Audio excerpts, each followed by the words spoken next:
Graph the following situation.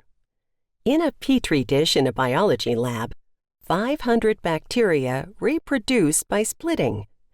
Every hour on the hour, each bacterium splits into 2 bacteria.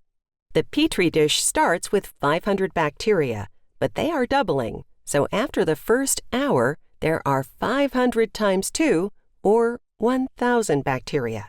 After the second hour, there are 1,000 times 2, or 2,000 bacteria. You can use this pattern to set up a table. Continue the pattern so your table has plenty of data you can graph.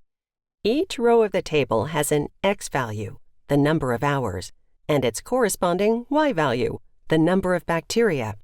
You can graph each of these ordered pairs. Since the scenario is bacteria growth over time, the domain and range are only going to be positive numbers. Plot each point on the coordinate plane. Since it's an exponential graph, the points can be connected with a smooth curve.